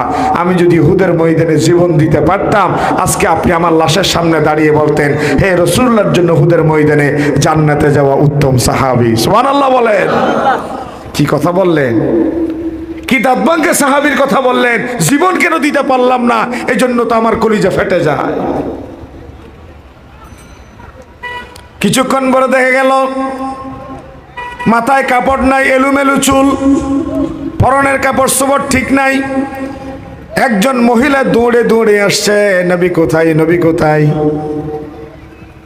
কিছু জটলা থাকা মানুষ তারে জিজ্ঞাসা করছে, ও পাগলি কোথায় যাও? একটু আগেই শুনলাম তোমার ভাই উহুদের ময়দানে শহীদ হয়ে গিয়েছে। কিছু দূর চলে গেলেন, আর কিছু মানুষ ওই মহিলারে ডাক দিয়ে বলে, ও মহিলা কোথায় যাও? এই তো একটু আগে জানলাম তোমার স্বামী রাসূলুল্লাহর সাথে উহুদের ময়দানে জীবন দিয়ে দিয়েছে। কিছু দূর গেলেন, শুনতে পেলেন, ও মহিলা কোথায় যাও? উহুদের ময়দানে একটু আগেই তোমার জন্মদাতা পিতা আল্লাহর পয়গম্বরের সাথে তারা যেন শহীদ করে দিয়েছে। মুহাদ্দিসিনে কেরামরা কলম ধরেছে, একজন মানুষ মাথা গুজাবার ঠাঁই পায় তিন জায়গায়, হয় স্বামীর ঘরে, হয় বাবার ঘরে, অথবা ভাইয়ের ঘরে। ভাই শহীদ, বাবা শহীদ, স্বামী শহীদ। ওই মহিলা দৌড় দিয়ে আমার নবীর সামনে এসে বলছে, আমার ভাই মারা গেল, স্বামী মারা গেল, বাবা মারা গেল, খোদার কসম আল্লাহ তোমাকে সাক্ষী রেখে বলছি আমার অন্তরে বিন্দু পরিমাণ আঘাত নাই। আমাকে তোমরা একটু বলো আমার নবী কেমন আছে, আমার নবী কেমন আছে একটু বলো। হঠাৎ করে একজন ব্যক্তি দেখিয়ে দিয়ে বলে, ওই তো রাসূলুল্লাহ বেহুশ অবস্থায় পড়ে আছে। কিছুক্ষণ পরে আমার নবীর হোশ ফিরে আসলো। ওই মহিলা দেখে বলছে, বাবা হারাবার সুখ, স্বামী হারাবার সুখ, ভাই হারাবার সুখ, আল্লাহর কসম আল্লাহর পয়গম্বরকে সালাম দেওয়ার পরে সালামের জবাব যখন কানে শুনলাম, মুহূর্তের ভিতরে সব ব্যথা ভুলে গেলাম। আল্লাহু আকবার। এরপরে আল্লাহ জিবরিলকে পাঠিয়ে রাসূলুল্লাহরে বলছে, রাসূল এই মহিলার সুসংবাদ দিন। ওয়ালিয়ালামাল্লাহুল্লাযীনা আমানু ওয়ায়াত্তাখিযা মিনকুম শুহাদা ওয়ালিয়ালামাল্লাহুল্লাযীনা আমানু ওয়ায়াত্তাখিযা মিনকুম শুহাদা। মানুষের ভেতর থেকে কাউকে কাউকে আল্লাহ দ্বীনের জন্য বাছাই করতে চান, কাউকে কাউকে দ্বীনের জন্য কবুল করে নিতে চান। যাকে তাকে দ্বীনের জন্য বাছাই করেন না, যাকে তাকে দ্বীনের জন্য আল্লাহ পছন্দ করেন না। যার রক্ত অতিশয় পবিত্র, যার আত্মাটা অতিশয় পবিত্র, আল্লাহ রাব্বুল আলামিন ওই বান্দারে তার দ্বীনের জন্য বাছাই করে নেন। সুবহানাল্লাহ। এই পাগলি মহিলার কথা কোরআনে এসে গেল। পাগলি মহিলার কথা কোরআনে এসে গেল। বাবা হারালো, ভাই হারালো, স্বামী হারালো, আসলে কিছুই হারাই নাই। হারাবার ভেতর দিয়ে সে আল্লাহ জয় করার ভেতরে জাহান্নাম হারাম, জান্নাত ওয়াজিব হয়ে গেল। ঠিক কিনা? রবের কাছে ফরিয়াদ করি, রব যেই জমিন শহীদ আব্দুল কাদের মোল্লার রক্ত চষে খেয়েছে, যেই জমিন মৌলানা মতিউর রহমান নিজামীর রক্ত চষে খেয়েছে, আলী হাসান মুজাহিদের রক্ত চষে খেয়েছে, আল্লাহ এই জমিনকে তুমি কাফের মুশরিক বেদীনের হাতে ছেড়ে দিও না। বলি আমিন। কারণ এটা বড় পবিত্র রক্তের প্রতিদান চায় রবের কাছে। এই মহিলা রাসূলুল্লাহর বিনিময়ে তিনজনকে দিয়ে দিলেন, বিনিময়ে রাসূলুল্লাহর সালাম জবাব পেয়েছেন, এতেই তিনি খুশি হয়ে গেলেন। আমরা চাই বাবা দিতে, আমরা চাই স্ত্রী দিতে, আমরা চাই সন্তান দিতে, আমরা চাই শহীদ হয়ে যেতে। তারপরেও যদি এই জীবনের এই জমিনে দ্বীন কায়েম হয়ে যায়, এরপরে আমাদের কলিজা আল্লাহর জান্নাতের কবরে গিয়ে শান্তি পাবে। ঠিক কিনা বলেন?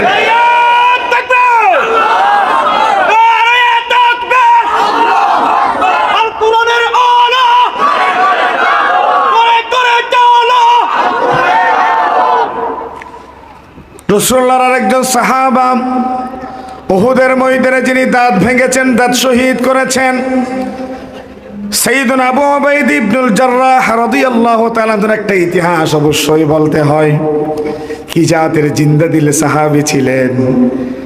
উহুদের ময়দানে তিনি নিজের হাতে বাবারে কতল করলেন। রাসূলুল্লাহর বিপক্ষে দাঁড়ালো বাবা, আর তিনি রাসূলুল্লাহর সাহাবী হয়ে যুদ্ধের ময়দানে আসলেন, বাবারে কতল করে দিলেন। রাসূলুল্লাহর সামনে গিয়ে বললেন, ইয়া রাসূলুল্লাহ, আমার জন্মদাতা পিতা আপনি নবীর বিরুদ্ধে লড়াইয়ের ময়দানে এসেছে, এটুকুন বরদাস্ত করি নাই, শহীদ নিজে হওয়ার আগে তারা শেষ করে দিলাম। আল্লাহ রাব্বুল আলামিন জিবরিলকে পাঠিয়ে দিয়ে বললেন, ও জিবরিল, আবু উবাইদারে জানিয়ে দাও, লা তাজিদু কওমাই ইউমিনুনা বিল্লাহি ওয়াল ইয়াউমিল আখির ইউআদ্দুনা মান হাদ্দাল্লাহ ওয়া রাসূলাহু ওয়ালাউ কানু আবাআহুম আও আবনাআহুম আও ইখওয়ানাহুম আও আশীরাতাহুম। আল্লাহু আকবার। কি বললেন আল্লাহ? কিছু কিছু মানুষ এমন আছে, আল্লাহ এবং তার নবীর প্রেমে উজ্জীবিত হতে গিয়ে তাদের বাবা আসুক, তাদের ভাই আসুক, তাদের ছেলে আসুক, তাদের আত্মীয় আসুক, দ্বীনের স্বার্থে কচুকাটা করে, দ্বীনের ব্যাপারে পৃথিবীর সবকিছু ত্যাগ দেয়, তারপরেও তারা ঈমান ছেড়ে দিতে রাজি হয় না। ঠিক কিনা বলেন? এই আয়াত আল্লাহ নাযিল করে দিলেন।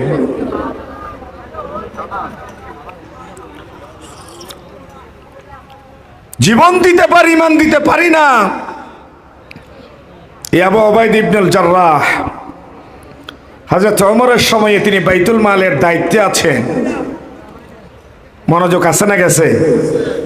কথা বললেন, মনোযোগ আছে? কথা শোনা যায়, বোঝা যায়? একটু অসুস্থ তো, যদ্দূর পারি আর কি। বাইতুল মালের দায়িত্বে আছেন হযরত আবু উবাইদা। এই আমাদের মতো ঈদের সময় আসলো, ঈদের সময় হযরত ওমরের স্ত্রী হযরত ওমরকে বলছে, ওমর, আমরা বুড়া বুড়ি মানুষ, নতুন জামা কাপড় না হইলেও কোনো আপত্তি নাই, তবে ছোট ছোট ছেলে মেয়েরা নাতি নাতনিরা আছে, তাদেরকে একটু নতুন জামা তো কিনে দিতে হয়। হযরত ওমর বলে, পকেটে টাকা তো নাই। বলে, আপনি তো অর্ধ পৃথিবীর শাসক, অর্ধ পৃথিবীর শাসক, বাইতুল মালে যিনি দায়িত্বে আছেন তারা ছোট্ট একটা চিঠি লিখেন, এর যেন 1 মাসের অগ্রিম বেতন দেয়। সাহাবায়ে কেরামের ত্যাগ কাকে বলে একটু দেখেন। চিঠি লিখলেন, ছোট্ট একটা কাগজ নিলেন, তিনি চিঠি লিখলেন, কি, আমি অর্ধ পৃথিবীর শাসক উমর বলছি, আমার ছেলে মেয়ের ঈদের নতুন জামা কাপড় কিনে দেওয়ার জন্য 1 মাসের অগ্রিম বেতন দাবি করছি। হযরত আবু উবাইদার হাতে চিঠিটা পৌঁছে গেল। চিঠিটা পৌঁছে যাওয়ার পরে হযরত আবু উবাইদা আলাদা কোনো পেপার নিয়ে প্রয়োজন মনে করলেন না, কাগজটা উল্টালেন, একটা কলম হাতে নিয়ে তিনি 2টো কলম লিখে দিলেন, ও ওমর, 1 মাস কেন 1 বছরের অগ্রিম বেতন দিতে কোনো আপত্তি নাই, তবে আপনি আমার 2টো শর্ত যদি পূরণ করে দেন। আওয়াজ দিয়ে বলবেন কয়টা শর্ত? 2টা শর্ত যদি পূরণ করে দেন। হযরত ওমরের কাছে তিনি জানতে চাইলেন, ও ওমর, প্রথম প্রশ্ন জানতে চাই, আগামী 1 মাসের অগ্রিম বেতন চেয়ে বসেছেন, আপনি আমাকে নিশ্চিতভাবে জানাবেন আগামী 1 মাস আপনি ওমর জীবিত থাকবেন কি না? আচ্ছা বলেন, আমরা মাহফিল থেকে নিরাপদে ঘর পর্যন্ত পৌঁছার আমাদের কি কোনো নিশ্চয়তা আছে? ঘর পর্যন্ত পৌঁছার কোনো নিশ্চয়তা নাই। ওমরকে প্রশ্ন করলেন, ও ওমর, আগামী 1 মাস যে আপনি জীবিত থাকবেন, মেহেরবানি করে চিঠিতে জবাব দিবেন। দ্বিতীয় প্রশ্ন করলেন, ও ওমর, মাইয়াহদিল্লাহু ফাহুয়াল মুহতাদ, হেদায়েতের মালিক কেবল আল্লাহ, হেদায়েত কেবল রবের পক্ষ থেকে আসে। হেদায়েত থেকে মানুষ যে কোনো সময় বিস্মিত হয়ে যেতে পারে, হেদায়েতের ট্রেন থেকে লাইনচ্যুত হয়ে যেতে পারে। আপনি আমাকে মেহেরবানি করে জবাব দিবেন আগামী 1 মাস অর্ধ পৃথিবীর এই জনগোষ্ঠী আপনাকে খেলাফতের দায়িত্বে মেনে নিবে কিনা, আপনি হেদায়েতের উপর অটুট থাকবেন কিনা। আগামী 1 মাস আপনি হেদায়েতের উপর থাকবেন কিনা, আর অর্ধ পৃথিবীর এই জনগোষ্ঠী আপনাকে খলিফা হিসেবে মেনে নিবে কিনা, এই 2টো প্রশ্নের জবাব যদি দিতে পারেন, আগামী 1 মাস কেন 6 মাস 1 বছরের অগ্রিম বেতন দিতেও তো আমার কোনো আপত্তি নাই। 6 মাস অগ্রিম বেতন দিতে পারি। চিঠিটা হযরত ওমরের কাছে পাঠিয়ে দেওয়া হলো। ওমর চিঠিটা খুলে পড়লেন, আকাশের দিকে মস্তকটা উত্তোলন করলেন। ফানাজারা নাজরাতান ফিন নুজুম, ইব্রাহিম আলাইহিস সালাম যেমনি মেলায় যাওয়ার দাওয়াত পেয়ে আকাশের দিকে মস্তকটা উত্তোলন করে দেখলেন, তিনি আকাশের দিকে দৃষ্টি দিলেন এবং রবকে থ্যাঙ্কস জানিয়ে, ধন্যবাদ জানিয়ে চোখের পানি ছেড়ে দিয়ে সিজদায় মস্তকটা ফেলে দিলেন। রবকে জানালেন, ও রব, তোমারে ধন্যবাদ, তোমার শুকর, তোমার পয়গম্বর মুহাম্মদ রাসূলুল্লাহ দান ভেঙে, মাথার খুলি ভেঙে, রক্ত মিশ্রিত যেই দিন আমি ওমরের কাঁধের উপর ন্যস্ত করে দিয়েছে, হযরত আবু ওবাইদা যেহেতু 1 মাসের অগ্রিম বেতন আমারে দেয় নাই, আজকে আমি বুঝে নিলাম তোমার হাবিবের রক্ত মাখা দিন ওমরের কাঁধে এখন বরাবর আছে।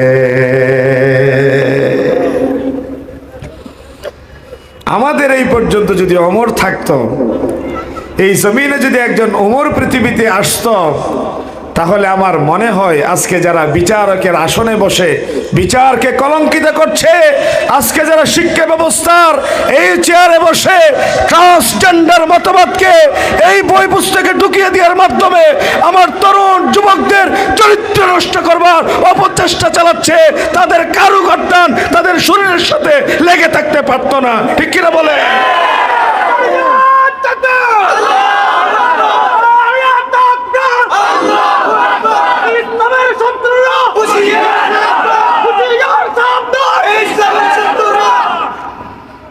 হযরত ওমরের মতো একজন সাহাবীর বড় প্রয়োজন ছিল জমিনে। হযরত আবু উবাইদা ইবনুল জাররাহর মতো একজন আমানতদার সাহাবীর বড় প্রয়োজন ছিল। এই জন্যই তো রাসূলুল্লাহ হযরত আবু উবাইদার ব্যাপারে জানিয়ে দিলেন, লিকুল্লি উম্মাতিন আমিনুন ওয়া আমিনুন উম্মতি আবু উবাইদা ইবনুল জাররাহ। জমিনে প্রত্যেক কওমের মাঝে একজন আমিন থাকে। আল্লাহ রাব্বুল আলামিন আমার উম্মতের মাঝে আমিন বানিয়েছেন আবু উবাইদা ইবনুল জাররাহকে। সুবহানাল্লাহ বলেন। কি জাতের সাহাবী ছিলেন, কেমন ত্যাগের নজরানার মাধ্যমে এই দিন আমরা পেয়েছি।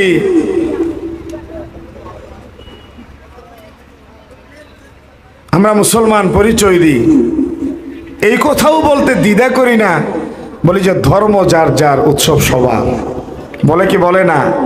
কেউ যদি বুঝে শুনে এই কথার পক্ষে স্লোগান দেয়, খোদার কসম করে বলছি তারে নতুন করে কালিমা পড়ে মুসলমান হতে হবে। কেন? ধর্ম যার যার, উৎসব সবার। আমি গত জুমার আগের জুমায় আমার মসজিদে বিস্তারিত কথা বলেছি, অনলাইনে পাবেন আপনারা। জাস্ট আমি এইটুকু বলে যাই, ধর্ম যার যার, উৎসব সবার। এই কথা আপনি ধর্মকে পেয়েছেন ব্যবহার করার জন্যে। আপনি তো আপনার ঘরের বউয়ের ব্যাপারে বলবেন না মাপসায় আগে কথা বলার আগে যে বউ যার যার, ভোগ করবে, ভোগ করার অধিকার সবার। এই কথা কি কেউ বলে? এই জমি যার যার, চাষ করার অধিকার সবার। এই কথা কি কেউ বলে? আপনার বউ যার যার, ভোগ করার অধিকার সবার। জমিন যার যার, চাষ করার অধিকার সবার। এই কথাটা যদি আপনি একমত হতে না পারেন, ধর্মকে, এই মজলুম জীবন বিধানকে আপনি পেয়েছেন, যে আল্লাহর পয়গম্বরকে পেয়েছেন, যে ধর্ম যার যার, উৎসব সবার, এই কথা বলে একদল মুনাফিক গোলাপানিতে মাছ শিকার করে নিজের আখের গুছিয়ে আঙ্গুল ফুলে রাতারাতি কলা গাছ হতে চায়। ঠিক কিনা বলেন? কারণ তারা আমার সংখ্যালঘুদের সেন্টিমেন্ট পেয়ে বড় চেয়ারটা দখল করতে চায়। তারা মনে করে মুসলমান হিসেবে প্রত্যেক রাজনীতিবিদ নির্বাচনের আগে তারা যে ব্যানার ফেস্টুন করে, তার ভেতরে একটা পোস্টার অবশ্যই এরকম ছাপায় যে মাথায় টুপি, গায়ে পাঞ্জাবি। ঠিক কিনা বলেন? ধর্মকে, এই লেবাসকে তারা তাদের হীন স্বার্থে ব্যবহার করে। এই হীন স্বার্থে ধর্মকে ব্যবহার করার একটা প্রমাণ হচ্ছে, আজ থেকে দেখবেন, এতদিন খেয়াল করলে করছেন, না করলে নাই, এখন থেকে দেখবেন ইউনিয়ন পরিষদ থেকে শুরু করে রাষ্ট্রযন্ত্র পর্যন্ত সব জায়গায় যারা নির্বাচন করে তাদের একটা পোস্টার এমন অবশ্যই থাকে যে মাথায় টুপি, গায়ে পাঞ্জাবি, যদি পারে হাতে একটা তসবি, মহিলা হইলে মাথায় একটা পট্টি। ঠিক কিনা? এই সহজ সরল মুসলমানদের তারা ধোঁকা দিতে চায়।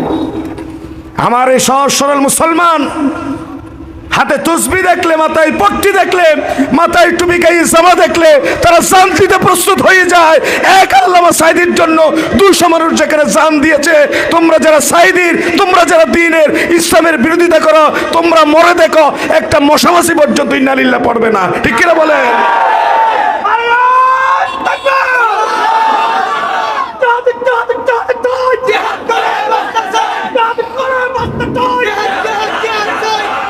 এই সেন্টিমেন্ট কোন সাইদির জন্য নয়, এই সেন্টিমেন্ট কোন ব্যক্তির জন্য নয়। এই সেন্টিমেন্ট আল্লামা সাইদি 52 বছর এই জমিনে কোরআনের পক্ষে কথা বলেছেন, আলেম ওলামার পক্ষে কথা বলেছেন। মাথা নিচু করে সংসদে ঢুকতো, তিনি মাথা উঁচু করে আল্লাহর জন্য সংসদে ঢুকবে এই বিল পাশ করিয়েছেন। এই জন্যই যিনি দ্বীনের জন্য কোরবান, তার জন্য সারা দুনিয়া কোরবান। ঠিক কিনা বলে? এটা আল্লাহ প্রদত্ত শিক্ষা। একটা সময় সংসদে মাথা নিচু করে ঢুকা হতো, তিনি বলছেন না। তিনি এই প্রস্তাবও পেশ করেছেন, আমরা আমাদের মৃত ভাই বোনদের জন্য শোক প্রস্তাব আনি। এই শোক প্রস্তাবে নীরবতা পালন করে দাঁড়িয়ে তিনি প্রস্তাব পেশ করেছেন, আমরা 1 মিনিট নীরবতা পালন করার নামে অযথা দাঁড়িয়ে থাকবো কেন? আমরা আমাদের ভাই বোনদের জন্য নিরাপদে দাঁড়িয়ে না থেকে আমরা দাঁড়িয়ে থাকার ভেতরে একবার সূরা ফাতিহা, 3 বার সূরা ইখলাস পড়ে তার রূহের মাগফিরাত কামনা করতে পারি। ঠিক কিনা? আমার এই বোতলে যদি পানি থাকে ভাই, আপনি পানি পাবেন। আমার এই বোতলে যদি মধু থাকে, মধু পাবেন। আমার এই বোতলের ভিতর যদি মদ থাকে, মদ পাবেন। একদল হাইয়েনারা এই বোতলের ভিতরে মদ প্রবেশ করে মাথায় টুপি দিয়ে, গায়ে জামা দিয়ে, ইসলাম শিখানোর ভেতর দিয়ে জাতিকে ভিন্ন দেশি এজেন্ডা এই জমিনে বাস্তবায়ন করতে চায়। ঠিক কিনা বলেন? না হয় নির্বাচনের আগে কেন তারা মাথায় টুপি, গায়ে জামা লাগায়? আবার এই একদল শোষক যারা নির্বাচনের আগে মাথায় টুপি, গায়ে জামা দিয়ে এই সহজ সরল মুসলমানদের সেন্টিমেন্ট পাওয়ার হীন ঘৃণ্য চক্রান্ত করেছিল। একটা সময় তারা কোরআনের কর্মী যারা, কোরআনের পাখি যারা, কোরআনের দায় যারা, তাদেরকে দিয়ে যখন কোরআনের পক্ষে কোনো তাফসীর কোরআন মাহফিল, তাদেরকে দিয়ে যখন কোনো সিরাতুল নবী ইসলাম মাহফিল, তাদেরকে দিয়ে যখন দিন ধর্মের পক্ষে কোনো আয়োজন করতে আমরা চেষ্টা করি, তারা চলে বলে কৌশলে আলেম ওলামাদের আসতে বাধা দেয়, তাফসীর কোরআন মাহফিল করতে নানাভাবে চক্রান্ত ষড়যন্ত্র করে নিজেদেরকে এই পথে বাধা করে দাঁড়ায়। ঠিক কিনা বলেন? নির্বাচনের আগে পাইয়ে পড়ে, নির্বাচন গেলে পরে মাথার উপর তারা প্রস্তাব করে দিতেও দ্বিধা করে না। প্রিয় ভাইরা আমার, একজন খালিদ ইবনুল ওয়ালিদের বড় প্রয়োজন এই সমাজে এখন। একজন সাহাবীর ছোট্ট একটা ইতিহাস বলে আলোচনা শেষ করছি। রাসূলুল্লাহর একজন সাহাবী যার নাম ছিল সুমামা ইবনে ওসাল। আমি প্রায় জায়গায় এই সাহাবীর ঘটনা বলি, ভালো লাগে, কলিজা থেকে রক্তকরণ হয়। সুমামা ইবনে ওসাল তিনি ইয়ামামার অধিবাসী ছিলেন, নজদ থেকে আসছেন। রাসূলুল্লাহ তার কাছে ইসলাম গ্রহণ করার জন্য চিঠি পাঠালেন।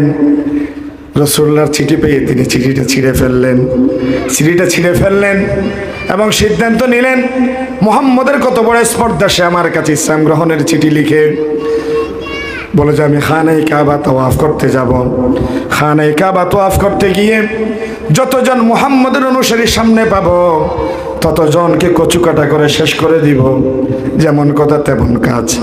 নজর থেকে বের হয়ে আসলেন, মক্কার হেরেমে প্রবেশ করে যতজন সাহাবীর সাক্ষাৎ পেয়েছে ততজনকে তিনি কচুকাটা করলেন। রাসূলুল্লাহ খবর পেলেন, সাহাবায়ে কেরামদের একটা গ্রুপকে তারা ধরে আনার জন্য পাঠালেন এবং বললেন, সুমামা ইবনে ওসালকে তোমরা যেখানে পাও কতল করে দাও, তার রক্ত তোমাদের জন্য হালাল করে দিলাম, বৈধ করে দিলাম। কিন্তু না, সাহাবায়ে কেরামরা তারা কতল করলেন না, ধরে রাসূলুল্লাহর কাছে মসজিদে নববীতে নিয়ে আসলেন। নবী করিম সাল্লাল্লাহু আলাইহি ওয়াসাল্লামের সাহাবারা সুমামা ইবনে ওসালকে পেছনে হাত বেঁধে মসজিদ নববীর খুঁটির সাথে বেঁধে রাখলেন। আল্লাহর পয়গম্বর সুমামার সাথে সাক্ষাৎ করতে আসলেন। জিজ্ঞাসা করলেন, ও সুমামা কেমন আছো তুমি? মাযা ইনদাকা ইয়া সুমামা, তুমি কেমন আছো?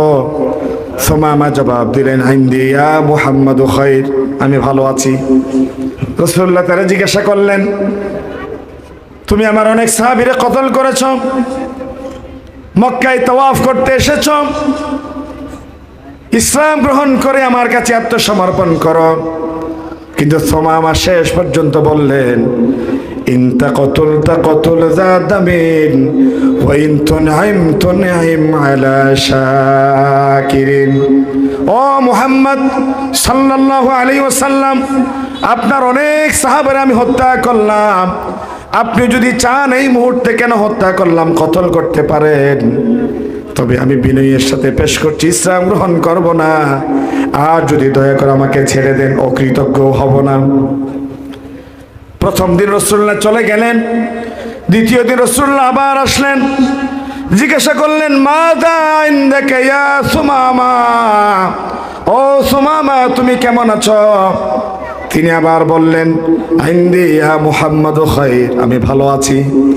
রাসূলুল্লাহ আসার সময় নিজেই ছাগল থেকে দুধ দহন করে সুমামার জন্য নিয়ে আসলেন। আরবের একটা বড় মেহমানদারি হচ্ছে, কোনো মানুষ যদি নিজেই ছাগল থেকে দুধ দহন করে কোনো মেহমানের সামনে পরিবেশন করে, এটাই হচ্ছে তাদের ভিতরে সবচেয়ে রেসপেক্টিভ মেহমানদারি, সম্মানজনক মেহমানদারি। ছাগলের দুধ দহন করে রাসূলুল্লাহ সুমামার সামনে পেশ করলেন। রাসূলুল্লাহ তারে বললেন, ও সুমামা ইসলাম গ্রহণ করো, মুসলমান হয়ে যাও। সুমামা গতকালকের মতো আবার জবাব দিলেন, ইনতা কতুল জাদামিন ওয়া ইন তুনঈম আলা শাকিরিন। আপনি আমারে কতল করতে পারেন, যেহেতু আমি অনেককে হত্যা করলাম, তারপর আমি ইসলাম গ্রহণ করব না। যদি আপনি আমারে ছেড়ে দেন অকৃতজ্ঞ হব না, মেহেরবানি করে আমাকে ছেড়ে দেন। রাসূলুল্লাহ আবার চলে গেলেন। তৃতীয় দিন আসলেন, আসার পরে আবার জিজ্ঞাসা করলেন, ও সুমামা মাযা ইনদাকা ইয়া সুমামা কেমন আছো? তিনি আবার জবাব দিলেন, ইনদি ইয়া মুহাম্মাদু খায়র, গতকালকের মতো ভালো আছি। রাসূলুল্লাহ আবার প্রস্তাব পেশ করলেন, আসলিম ইয়া সুমামা। তিনি আবার বললেন, ইনতা কতুল জাদামিন, কতল করতে পারেন, ইসলাম গ্রহণ করব না। ও ইন তুনঈম আলা শাকিরিন, তবে যদি আমারে ছেড়ে দিয়ে অনুগ্রহ করেন অন্যায়ও করব না, অকৃতজ্ঞ হব না। সে যখন জবাব দিয়ে দিল ইসলাম গ্রহণ করবে না, বিশ্বনবী কি যেন চিন্তা করলেন। তৃতীয় দিন আবার তারে নিজে দুধ দহন করে এনে খাওয়ালেন। সাহাবায়ে কেরামদেরকে বললেন, আতলিকু সুমামা, ও আমার সাহাবারা, আজকে তৃতীয় দিন দেখলাম সুমামা তো ইসলাম গ্রহণ করে নাই, তোমরা দয়া করে সুমামার জীবনের জন্য ছেড়ে দাও। সুমামার ছেড়ে দেওয়া হলো। সাহাবায়ে কেরামরা তটস্থ হয়ে গেল, আশ্চর্য হয়ে গেল। আমাদের অসংখ্য সঙ্গী বন্ধুদের যে হত্যা করলাম, রাসূলুল্লাহর পাঠানো চিঠি ছিঁড়ে ফেলল। 3 দিন পর্যন্ত আমার পয়গম্বর নিজের হাতে দুধ দহন করে তারে খাওয়ালেন। 3 দিনের পর ইসলাম গ্রহণ ছাড়া ছেড়ে দিলেন। কি ব্যাপার বুঝলাম না। ছেড়ে দেওয়ার পরে খাঁচার ভেতরে বন্দি পাখি যেমন উড়াল দেয়, ঠিক হাতের বাঁধন ছাড়া পেয়ে সুমামা এক দৌড় দিল, অনেক দূরে চলে গেল। সাহাবায়ে কেরামরা পিছন দিক থেকে দেখে আছে। মসজিদ নববীর দূরে একটা খেজুর বাগান আছে, খেজুর বাগানের মাঝখানে ছোট্ট একটা কূপ আছে। কূপে নেমে পড়লেন, ফাগতা সালা ভালো করে তিনি গোসল করলেন। চুল থেকে এখনো পানি পড়ে। গোসল করে আবার তিনি মসজিদ নববীর দিকে ছুটে আসলেন। মসজিদ নববীর দিকে আসার পরে সাহাবায়ে কেরামরা আশ্চর্য হয়ে জিজ্ঞাসা করে, ও সুমামা, তুমি ইসলাম গ্রহণ করো নাই? রাসূলুল্লাহ তোমারে ছেড়ে দিয়েছে, দৌড় দিয়ে চলে গিয়েছিলা, কি কারণে আবার আসলা? বলে যে আমি 3 দিন পর্যন্ত ইসলাম গ্রহণ করি নাই। ছোট্ট একটা প্রশ্ন ছিল মনের ভেতরে, আজকে প্রশ্নের জবাবটা দিয়ে যাই। 3 দিনের ভিতর যদি আমি ইসলাম গ্রহণ করতাম, কিয়ামত পর্যন্ত সমস্ত ভিন্ন ধর্মাবলম্বী মানুষ যারা ইসলামের মেসেজ পেত, আমার ইসলাম গ্রহণ করার ইতিহাস জানতো, তারা ধারণা করত আমার মতো বুঝে মুহাম্মদ ধরে ধরে নিয়ে এসে বেঁধে রেখে রেখে মানুষদেরকে জোর করে ইসলাম শিখাতো, জোর করে করে মানুষদেরকে ইসলামের দাওয়াত দিত। এই জন্য জীবনের প্রতিটা মুহূর্তে আমি মৃত্যুর ভয়ে ছিলাম, তারপরে ইসলাম গ্রহণ করি নাই।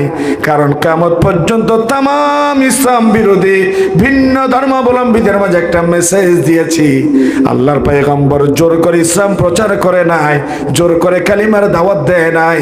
যে স্বেচ্ছায় বুঝে ইসলামের সৌন্দর্যে বিমোহিত হয়ে ইসলামের সুশীতল ছায়াতলে আশ্রয় গ্রহণ করেছে, কেবল তার এই দ্বীনের দাওয়াত দিয়ে ইসলামের ছায়াতলে আসার সুযোগ দিয়েছে। সুবহানাল্লাহ বলেন। ইসলাম গ্রহণ করলেন, হাতটা বাড়িয়ে দিলেন, হাতটা বাড়িয়ে দিলেন। নবী করিম সাল্লাল্লাহু আলাইহি ওয়াসাল্লামের নূরানি হাতে হাত রেখে তিনি পড়ে দিলেন, আশহাদু আল্লা ইলাহা ইল্লাল্লাহু ওয়া আশহাদু আন্না মুহাম্মাদান আবদুহু ওয়া রাসূলুহু। কালিমা পড়ে তিনি মুসলমান হয়ে গেলেন। মুসলমান হয়ে যাওয়ার পরে তিনি হাস্যোজ্জ্বল বদনে, হাস্যোজ্জ্বল চেহারায় নবী করিম সাল্লাল্লাহু আলাইহি ওয়াসাল্লামকে সামনে পেয়ে তিনি বললেন, ইয়া রাসূলুল্লাহ, আমি 3টা কথা বলি? আমরা তো বলি একটা কথা বলি, তিনি বললেন 3টা কথা। কি বললেন? আমি কয়টা কথা বলি? 3টা কথা বলি। বলছে, হ্যাঁ সুমামা বলো। তারপরে তিনি বললেন 3টা কথা, দিলের কান দিয়ে কথাগুলো শুনেন। ওয়াল্লাহ, আল্লাহর কসম, ইয়া মুহাম্মদ, হে মুহাম্মদ, আল্লাহর শপথ করে বলছি, মা কানা আলাল আরদি ওয়াজহু আবগাদা ইলাইয়া মিন ওয়াজহিক। এই মক্কায় এসে ইসলাম গ্রহণ করার আগে আপনি নবীর এই চেহারাটা ছিল আমি সুমামার কাছে সবচেয়ে ঘৃণ্য, সবচেয়ে ভয়ঙ্কর, সবচেয়ে নিষ্ঠুর একটা চেহারা। কিন্তু যখন আমি ইসলাম গ্রহণ করলাম, ফাকাদে আসবাহা ওয়াজহুকা আহাব্বাল ওয়াজুহি কুল্লিহা ইলাইয়া, আল্লাহর কসম করে বলছি, ইসলাম গ্রহণ করার পরে এখন আমার মনে হচ্ছে আপনি নবীর এই চেহারা পূর্ণিমার চাঁদের চেয়ে বেশি সুন্দর। আপনি নবীর চেহারার চেয়ে কোনো সুন্দর চেহারা পৃথিবীতে কোনো মানুষের হতে পারে না। আল্লাহু আকবার। 2 নাম্বার, ওয়াল্লাহ, আবার তিনি শপথ করলেন আল্লাহর কসম, মা কানা মিন দিন আবাগাদা ইলাইয়া মিন দীনিক। এই মক্কায় আসার আগে, মদিনায় আসার আগে আপনি নবীর প্রচারিত এই দ্বীন ইসলামের চেয়ে কোনো ভয়ঙ্কর নিষ্ঠুর কোন পাশবিক স্যাভেজ কোন ধর্ম আমার কাছে ছিল না। যখনই আমি এই মক্কায় মদিনায় এসে ইসলাম গ্রহণ করলাম, ওয়াল্লাহ, আবার তিনি শপথ করে বললেন, ফাসবাহা দীনুকা হাব্বাদ দীনি কুল্লিহি ইলাইয়া, এই মুহূর্তে আমার মনে হচ্ছে ইসলামের চেয়ে শান্তির, ইসলামের চেয়ে পরম প্রাপ্তির, ইসলামের চেয়ে উদারতা, ইসলামের চেয়ে ন্যায়ানক, ইসলামের চেয়ে পরম শ্রেষ্ঠ কোন ধর্ম পৃথিবীতে ছিল না, নেই, কিয়ামত পর্যন্ত থাকতে পারে না। ঠিক কিনা বলে? আপনি নবী মুহাম্মদ সাল্লাল্লাহু আলাইহি ওয়াসাল্লাম আমাকে কতল করার জন্য নিয়ে আসলেন। আপনি মসজিদে নববীতে নিজেই ছাগলের দুধ দহন করে আমি আসামিকে খাওয়ালেন। এর চেয়ে উদারতা, এর চেয়ে শ্রেষ্ঠত্ব, এর চেয়ে সুন্দর ধর্ম পৃথিবীতে আর থাকতে পারে? 3 নাম্বার, ওয়াল্লাহ, আবার তিনি শপথ করলেন, মা কানা মিন বালাদিন আবাগাদা ইলাইয়া মিন বালাদিক, আপনি যেই শহরে ভূমিষ্ঠ হয়েছেন, যেই শহরে জন্মগ্রহণ করেছেন, এই মক্কাতুল মুকাররমা মদিনাতুত তয়্যিবার চেয়ে কোনো নিকৃষ্ট দেশ আমার দৃষ্টিতে আমার কাছে ছিল না। এখন বলছি, ফাসবাহা বালাদুকা হাব্বাল বিলাদি কুল্লিহা ইলাইয়া, আল্লাহর কসম শপথ করে বললাম, আপনার জন্মস্থান, তীর্থস্থান মক্কা মদিনার চেয়ে কোনো প্রিয়, কোনো নির্ভরশীল, কোনো গ্রহণযোগ্য, কোনো প্রিয় ঠিকানা আমি তোমার আমার কাছে পৃথিবীতে আর হতে পারে। সুবহানাল্লাহ বলবেন না? খুশি হয়ে গেলেন সকলেই। তারপরে তিনি বললেন, ইয়া রাসূলুল্লাহ, আপনি পারমিশন দিলে আমি একটা কথা বলতে পারি। বলে যে বলো। আপনি যদি বলেন আমি একটু মক্কায় যাই, উমরা করব। তারপর রাসূলুল্লাহ বললেন, হ্যাঁ তুমি মক্কায় যাও। ফাবাশশারাহু রাসূলুল্লাহ সাল্লাল্লাহু আলাইহি ওয়াসাল্লাম ওয়া আমারাহু আন ইয়াতামিরা, তারপরে তাকে বললেন তুমি মক্কায় যাও, উমরা করো। ইয়া রাসূলুল্লাহ, আমি একটা কাজ করব ওখানে গিয়ে। কি কাজ করবা? ইয়া রাসূলুল্লাহ, আমি ইয়ামামা থেকে, নজদ থেকে আমি আসলাম। এই মক্কা এবং মদিনার লোকজন আমার কাছ থেকে জব নিয়ে আসে, গম নিয়ে আসে, জব এবং গম নিয়ে আসে। আমি এখন তাদের কাছে গিয়ে বলবো, তোমরা জানো আমি সোমাম এখন ইসলাম গ্রহণ করলাম? তারা তো অবশ্যই বলবে, না জানি না। তোমরা সকলেই জেনে রাখো, এইভাবে করে বক্তব্যটা এসছে, তোমরা সকলেই জেনে রাখো, হুঙ্কার ছেড়ে বললেন, আমি সোমাম এখন ইসলাম গ্রহণ করলাম। যদি এখন থেকে আমার কাছে কেউ জব পেতে চায়, গম পেতে চায়, আটা পেতে চায়, ময়দা পেতে চায়, তার অবশ্যই মদিনায় গিয়ে আমার নবীর লিখিত একটা পেপার লাগবে। আমার নবীর পেপার, লিখিত লেটার যার হাতে থাকবে, আমি সোমামা এখন থেকে তার হাতে কেবল জব দিব, গম দিব, আটা দিব, ময়দা দিব। আমার নবীর পারমিশন ছাড়া আমি সোমামার কাছে কেউ এখন আর গম আটা নিতে পারবে? সুবহানাল্লাহ বলেন না? রাসূলুল্লাহ বলেছেন, 2 ওমর আরবে ছিল। এক ওমরের নাম হচ্ছে ওমর ইবনুল খাত্তাব, যিনি 26 বছরের টকবগে যুবক। আরেকজন ওমর ছিল ওমর ইবনে হিশাম, যার নাম ছিল আবু জাহাল। তিনি বয়োজ্যেষ্ঠ মুরব্বী ছিলেন, তিনি বুঝে বুঝে জেনে জেনে বিরোধিতা করতেন। আর ওমর ইবনুল খাত্তাব 26 বছরের ইয়াং এনার্জেটিক তরুণ যুবক, নেতার পেছনে দাঁড়িয়ে একটা সেলফি তুলবে, প্রোফাইল পিকচারে দিবে, নেতার গাড়ির পেছনের সিটে কিছুক্ষণ বসবে, তার আত্মীয় স্বজনকে একটু দেখিয়ে কিছুক্ষণ ভাব নিবে। এই জন্যই কেবল সে রাজনীতি করে, এই জন্যই কেবল সে নেতার পেছনে ঘুরঘুর করে, বুঝে বুঝে করে না, জেনে জেনে করে না। আর এই চুল পাকনা, দাড়ি পাকনা মুরব্বীরা বুঝে বুঝে জেনে জেনে বিরোধিতা করে। এই জন্য রাসূলুল্লাহ 2 ওমরের একজনের জন্য দোয়া করলেন। মুফাসসিরিনে কেরামরা বলেছেন, রাসূলুল্লাহ যার দিকে ফিরে দোয়া করেছেন তিনি হচ্ছেন ওমর ইবনুল খাত্তাব রাদিয়াল্লাহু তাআলা। আল্লাহু আকবার। ওয়া মা আলাইনা ইল্লাল বালাগ। আসসালামু আলাইকুম ওয়া রাহমাতুল্লাহি ওয়া বারাকাতুহু। ধন্যবাদ। আজকের এই